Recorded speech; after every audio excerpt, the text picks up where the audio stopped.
Morning student. Bhagwati शिक्षक प्रशिक्षण की महाविद्यालय की ऑनलाइन क्लासेज जारी हैं। इसी साथ में हम डीएलएड फर्स्ट ईयर की फर्स्ट पेपर बच्चे और बचपन जो हमारा है उसका अध्ययन कर रहे हैं और उसमें हम विकास, हमारा टॉपिक चल रहा है तो हमने विकास की, बाल विकास की अवधारणा देखी, फिर विकास का हमने अर्थ देख लिया, परिभाषा देखी, इसी के साथ में हमने इसके विभिन्न आयाम देखे, सिद्धांत का अध्ययन कर लिया। तो ये सारे टॉपिक्स का अध्ययन कर चुके हैं। इसी के साथ में आज हम विकास को प्रभावित करने वाले कारकों का अध्ययन करेंगे। फैक्टर उपलब्ध यानी विकास को प्रभावित करने वाले कारक।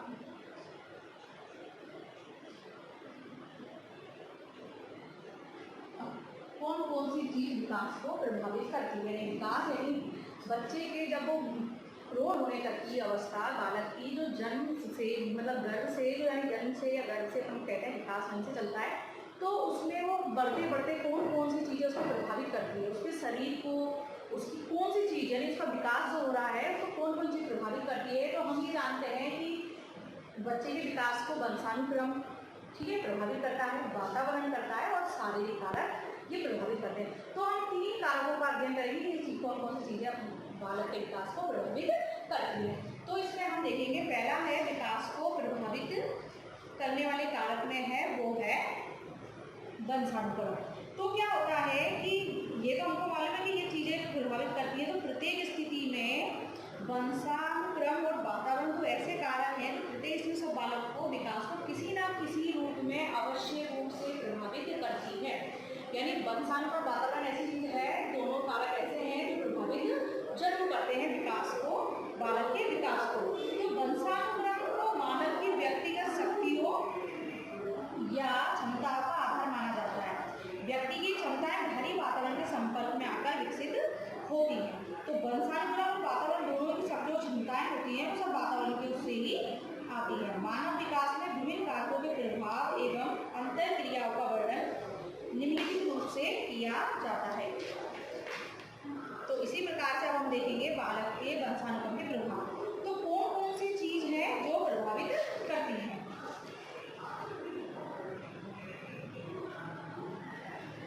यानी अपन इसमें देख लेते हैं बालक के विकास को प्रभावित करने वाला पहला है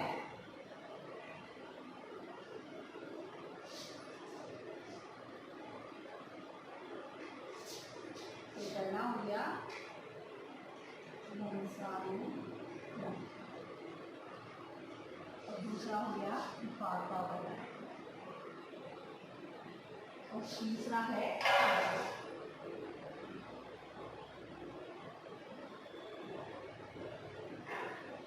यानी प्रभावित करने वाले वातावरण ही है, ठीक है। वातावरण से संबंधित शारीरिक कारक और वंशानुक्रम से संबंधित प्रभावित करने वाले कारक, यानी इनका प्रभाव पड़ता है। इसमें लिख सकते हो वंशानुक्रम का प्रभाव, इसमें का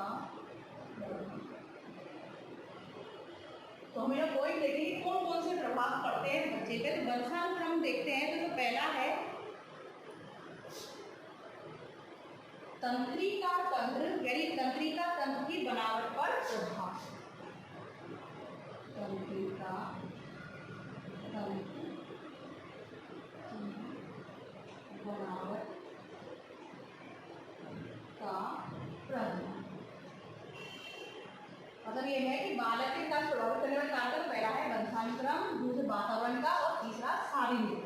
ये 3 कारक जो हैं जो बच्चे के विकास को प्रभावित करते हैं। तो पहले हम देखेंगे वंशानुक्रम में, वंशानुक्रम में कौन कौन से।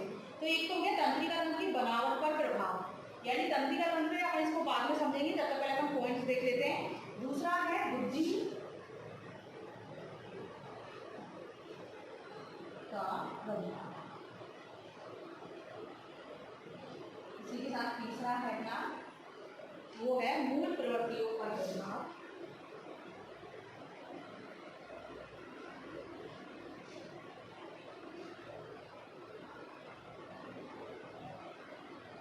तो पॉइंटों को समझना जरूरी है। पहले पॉइंट कौन कौन से हैं इनके अंदर का अध्ययन अपन करेंगे।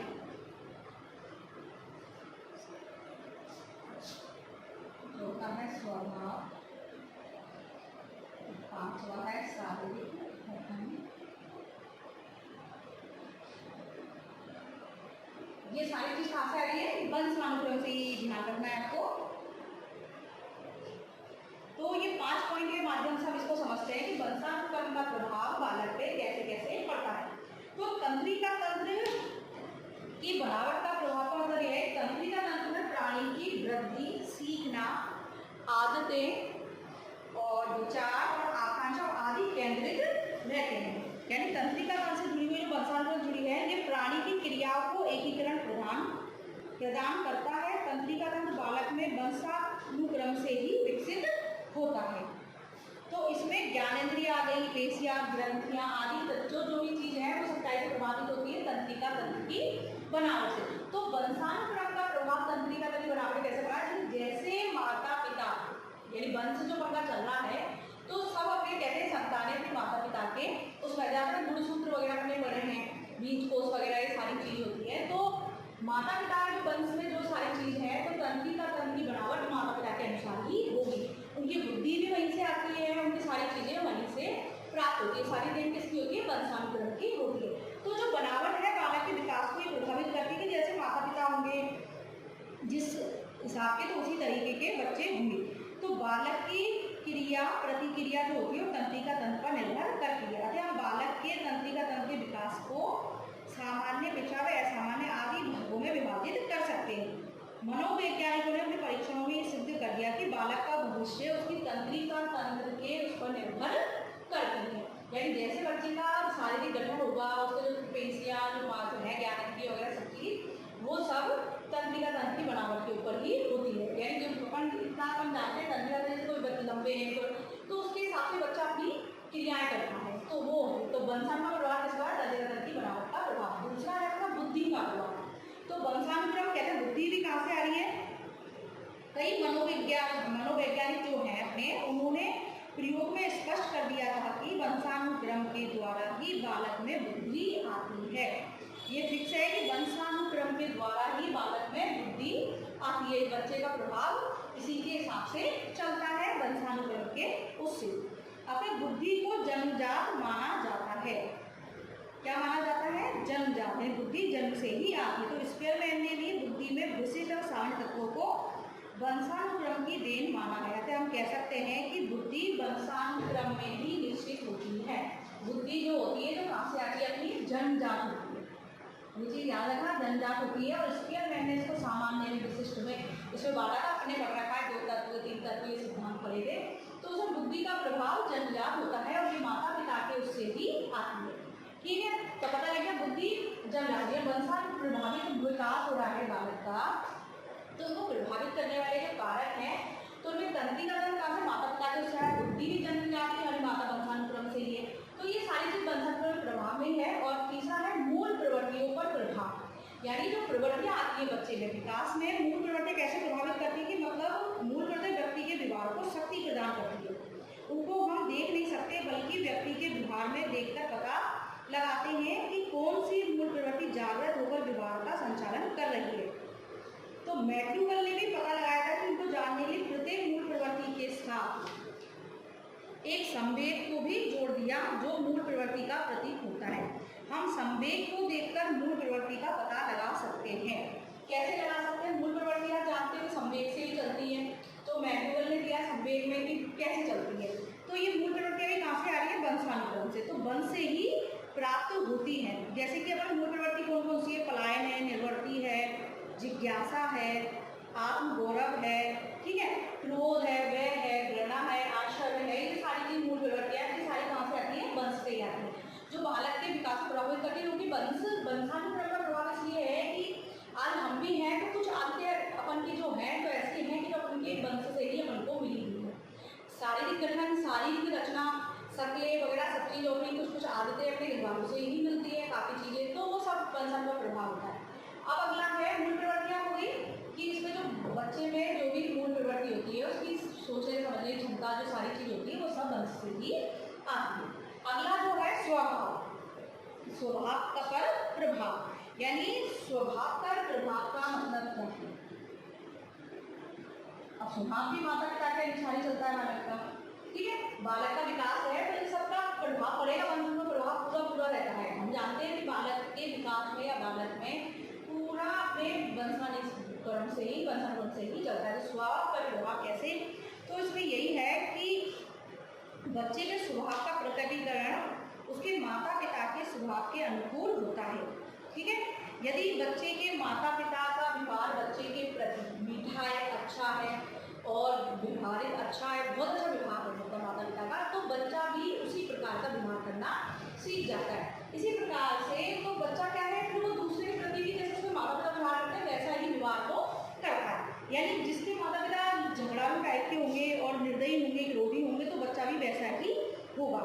तो ये चीज़ जो है, तो ये वर्ष 1940 में सेल्डन ने, जो सेल्डन विचारक थे, उन्होंने मानवीय स्वभाव का अध्ययन किया। तो उन्हें स्वभाव में अलग अलग उसमें बांटा है कि कैसे कैसे स्वभाव के कैसे कैसे होते हैं, तो ये वंशानुक्रम को प्रभावी बालक पे पढ़ना है। इसी प्रकार से पांचवा है शारीरिक गठन। जो शारीरिक गठन विकास को प्रभावित करता है, तो मालूम है शारीरिक गठन बहुत बनावट जो होती है बच्चे की शारीरिक, वो उसके वंशजों पर ही निर्भर करती है। तो जो कार्ल पियर्सन जो थे, उन्होंने कार्ल पियर्सन जो है, उनका नाम है कार्ल पियर्सन, तो इन्होंने कहा कि जो शारीरिक गठन है ये माता पिता से ही, जैसे माता पिता होंगे वैसे ही बच्चे होंगे।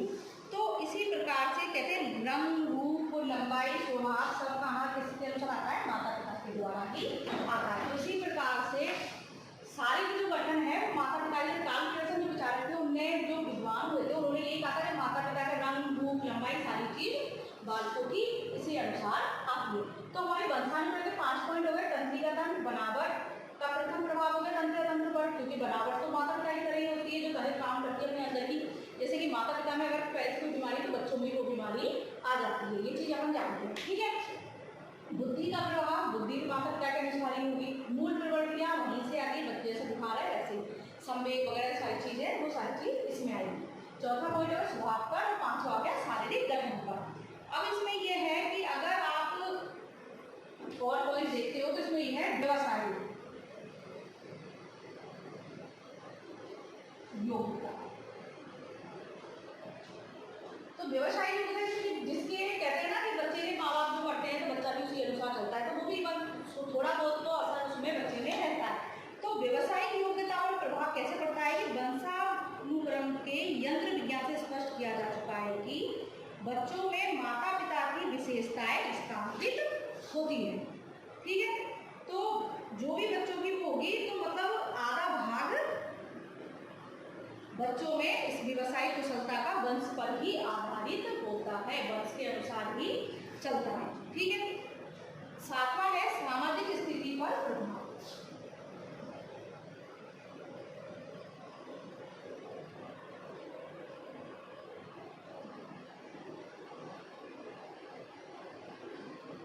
ये सारे पॉइंट में वंशानुक्रम के हैं, और अलग अलग टॉपिक में अलग अलग पॉइंट पढ़ेंगे। तो पहले वंशानुक्रम में देखते हैं कि बच्चे को वंशानुक्रम कैसे प्रभावित करता है। इसके 3 भाग करें पूरे में, चाहो तो आप इसको इकट्ठा भी लिख सकते हो, पूरे पॉइंटों को एक साथ मिला के कर सकते हो, और चाहो तो इसको 3 भागों में बांट कर प्रभावित कारक को बता सकते हो कि विकास को प्रभावित करने वाले कारक कौन कौन से। तो वंशानुक्रम के अनुसार 7 पॉइंट हो गए बनके। तो इसमें 7वां है सामाजिक स्थिति पर प्रभाव। तो सामाजिक स्थिति का मतलब यही है कि सामाजिक सम्मान या प्रतिष्ठा पाना स्वयं की विशेषता नहीं होती। ठीक है, जो लोग वंश से अच्छा चरित्र गुण में सामाजिक स्थिति संबंधी विशेषताओं को लेकर उत्पन्न होते हैं, वे भी सामाजिक प्रतिष्ठा प्राप्त करते हैं। ठीक है, अतः जैसे कि हम देख सकते हैं वंशानुक्रम का सामाजिक स्थिति और प्रभाव, इसका एक उदाहरण मैं आपको बताती हूँ कि कैसे। जैसे कि अमेरिका में जो राष्ट्रपति वगैरह जो है वो वंश से एक के बाद ऐसे चलते आते थे। जो वंशानुक्रम के प्रभाव था उसमें मतलब पूरे उसका परिवार का प्रिंस होते थे, ऐसे करके पहले चलता था। राजा महाराजाओं में भी यही स्थिति थी पुराने प्राचीन समय में, कि अब तो हमें मालूम है कि सामाजिक प्रभाव ये है कि अपन चुनते हैं, लेकिन फिर भी कहते हैं राजनेता का बेटा भी राजनेता ही बन जाता है, पॉलिटिक्स में ही आ जाता है। तो सारे लोग कहाँ से आते हैं, वो वंश से आते हैं।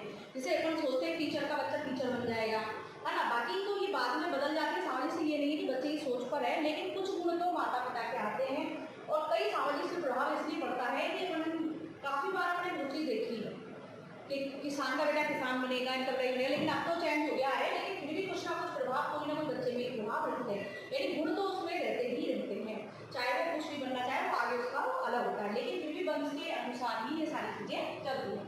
तो सामाजिक स्थिति में प्रभाव इसके साथ पॉइंट हो गए करके किसमें हो गए, इसमें। तो हमने इसमें यही देखा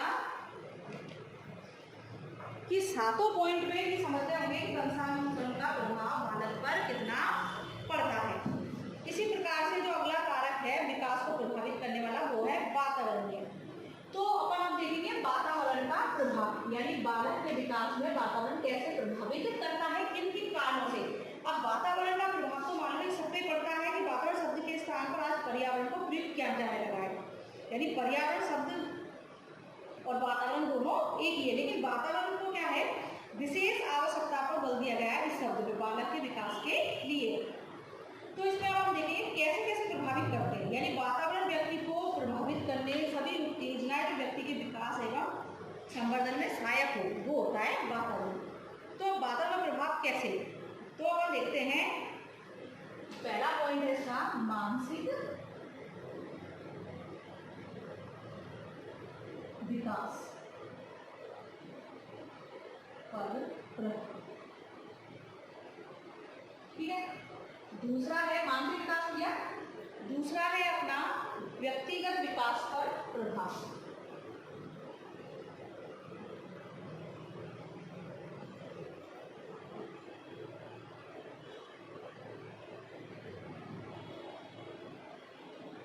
अब व्यक्तिगत विकास हो गया,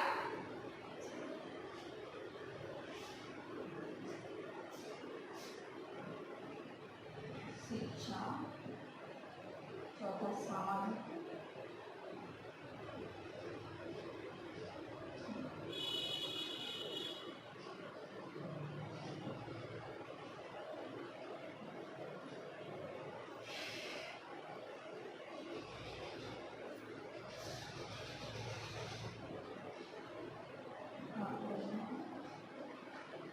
और पांचवा है सर्वांगीण।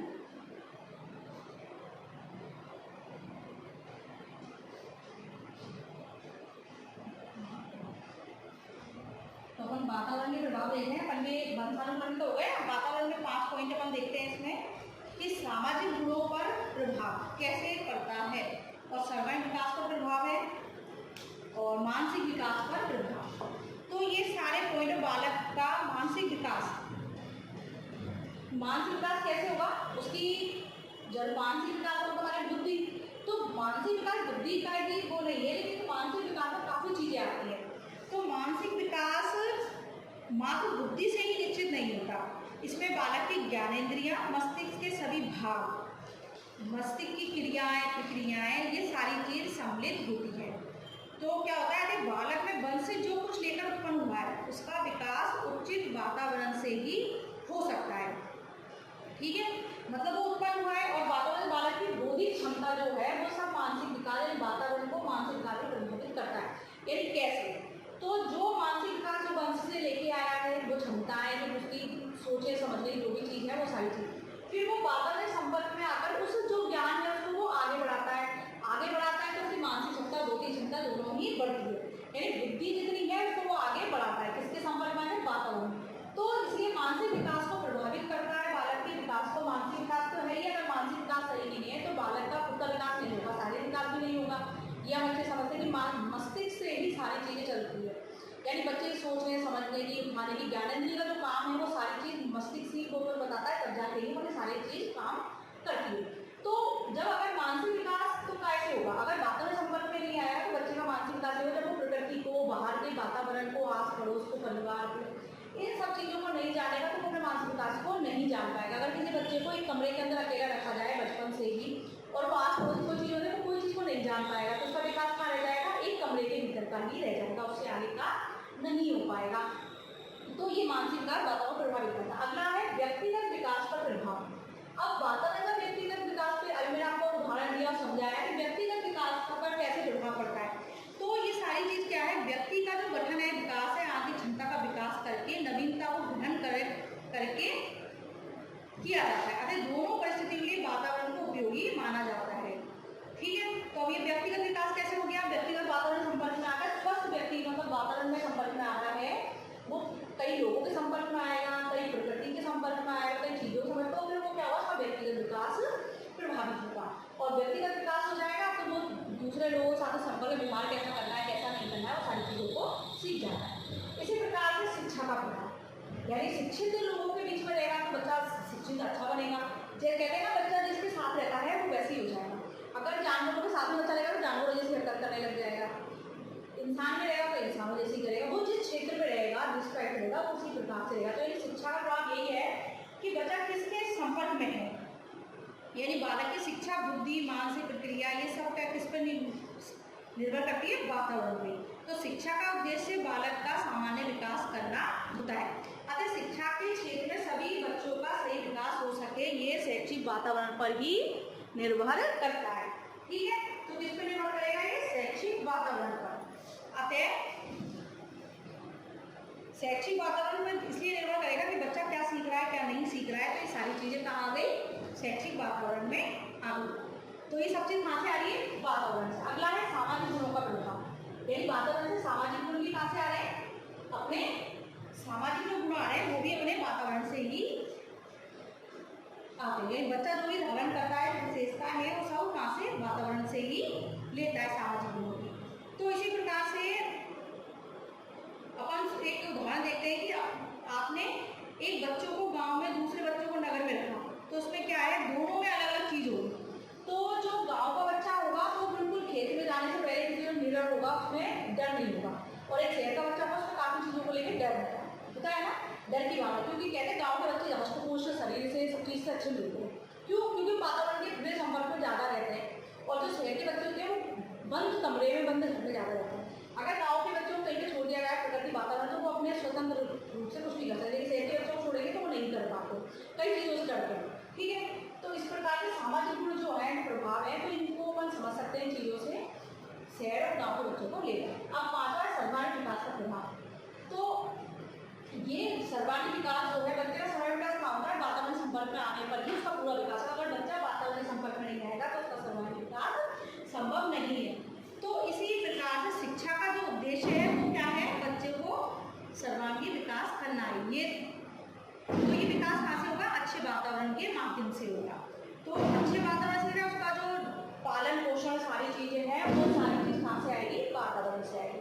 तो पालन पोषण जैसे होगा है कि बच्चे को खेलने के लिए छोड़ दिया जाए, कहीं इंसानों में छोड़ा जाए, उसको उचित वातावरण दिया जाए, और सभी प्रकार के, और बच्चों को अधिक से अधिक वातावरण की ओर उन्मुख किया जाए, तो उससे क्या होगा? उसका सर्वांगीण विकास हो सकता है। शारीरिक रूप से अच्छा होगा, वो उसकी सोचने समझने, उसकी चलने फिरने, सब चीज़ों गतिविधियों में बहुत अंतर होगा। अगर बच्चा वातावरण में रहता है, खेलता कूदता है, तो उसका मानसिक विकास भी अच्छा होता है, और वो हमेशा स्वस्थ रहता है। कहते हैं ना, खेल में बच्चे स्वस्थ रहते हैं। तो ये सारी चीज़ इसमें आती है। तो इसी प्रकार से हमने आज दो देख लिए, वंशानुक्रम और वातावरण। अब जो हम शारीरिक जो कारक है, इसका अध्ययन हम कल करेंगे, और इसके पॉइंट है शारीरिक कारक के, तो इसको हम कल अच्छे समझ लेंगे, क्योंकि आगे का टॉपिक पूरा नहीं हो पाएगा। आज हम दो ही टॉपिक देखते हैं, वंशानुक्रम का, वातावरण का। एक बार अपन इसका रिविजन कर लेते हैं, एक बार हमको देख लेते हैं कि हमने इसमें किन किन चीजों का अध्ययन किया है।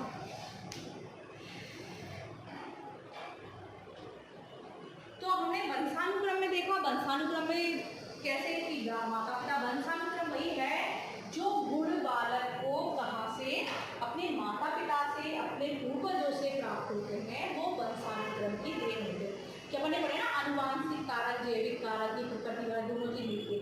तो इनमें अपने दोस्त के बुक लिए कि इनमें कौन कौन से होते हैं, तो अपन ने संज्ञानात्मक पढ़ा, कि प्यार देता, ये सारी चीज हमने अध्ययन की थी। तो वो सारे सिद्धांत एक विचारकों जो कहते हैं, वो पूरे उसके साथ में नहीं थे कि कैसे कैसे, वो अलग मैटर है, आपके उसमें सिलेबस में नहीं है वो चीज़ें, तो इस वजह से वो आगे दूसरी यूनिट में है। ठीक है, अब वंशानुक्रम ये जरूरी कि कहाँ से गुण आए होंगे? जो गुण बच्चा अपने माता पिता, अपने पूर्वजों से प्राप्त करता है, वो वंशानुक्रम होता है। ठीक है, वो वंश से जुड़े हुए होते हैं। तो वंश से ये सारी चीज आती है। कौन सी तंत्रिका तंत्र की बना हुआ? बुद्धि, मूल प्रवृत्तियां, स्वभाव, शारीरिक गठन, व्यवसायिक योग्यता और सामाजिक स्थिति। ये सारी चीज कहाँ से आई? वंश से। कि राजा का बेटा राजा बनेगा, क्योंकि सामाजिक स्थिति है उसकी कैसे नहीं जैसी है। एक अपन देखते हैं कि आज किसी का उदाहरण ले लो, उनका अंबानी है, अंबानी के बेटे कोई बनेगी, है ना। तो वो जो कहते हैं, अपन इसको ले लेते हैं, गरीब और अमीर को उससे ले लेते हैं कि जो बच्चे पहले से सक्षम है तो वो सक्षम ही रहते हैं, ठीक है, और जो गरीब है वो सारे गरीब रहते हैं। तो ये सब चीज़ सामाजिक स्थिति का प्रभाव, ये वंशानुक्रम का ही पॉइंट है, इसको उसमें वे में दूसरे वे में मत लेना, क्योंकि वंशानुक्रम का समझते हैं कि जैसे कहते राजाओं को महाराजाओं को चलता रहा, जैसे थे वैसे थे, तो वो सारी चीज़ चलती है, ठीक है। जैसे पंडित है तो पंडित होते पंडिताई करेंगे, पंडित बनेंगे, वो महान है तो महान बनेंगे, ऐसे करके। ऐसे पहले जो स्थिति थी, तो पहले जो चलता था, जो प्राचीन समय था, उसमें इसी तरह से जुड़े आते थे। लेकिन अब तो बहुत परिवर्तन हो गया है, सामाजिक स्थिति है तो बच्चा खुद अपनी स्थिति को खड़ा कर सकता है। लेकिन अपन ने जो विकास को प्रभावित करने वाले कारक देखे हैं कि बच्चों को कैसे प्रभावित होता है, कि बच्चा सामाजिक से बच्चा जैसे लालन पालन जो कहते हैं ना, तो होता है, कैसे पल रहा है बच्चा, कौन सी परिस्थिति में पल रहा है, तो उसका प्रभाव बच्चे को पड़ता है। तो ये सामाजिक स्थिति उसका था, तो इसको समझने के लिए हमें वो था। जो वातावरण है, वातावरण है मानसिक है, व्यक्तिगत है, शिक्षा है, सामाजिक, सर्वांगीण। तो मानसिक विकास ही वातावरण संपर्क बच्चा जितना रहेगा उसका मानसिक विकास उतना ही अच्छा होगा, उतना ही व्यक्ति और व्यक्तिगत विकास वातावरण संपर्क में आ रहा है तो उसका व्यक्ति विकास भी अच्छा होगा, व्यवहार अच्छा होगा, उसका व्यवहार भी दूसरों के अनुकूल होगा और मतलब अच्छे से अच्छा व्यवहार कर सकता है। शिक्षा का है सामाजिक गुण और सर्वांगीण विकास। तो मैंने 2 पॉइंट देख लिए। कल हम शारीरिक कारक पे हम कल अध्ययन करेंगे, ठीक है। इसी के साथ में आज हम यही खत्म करते हैं, और कोई चीज़ समझ में ना आए तो आप कमेंट्स करके पूछ सकते हैं अगर किसी भी चीज़ में समस्या है तो।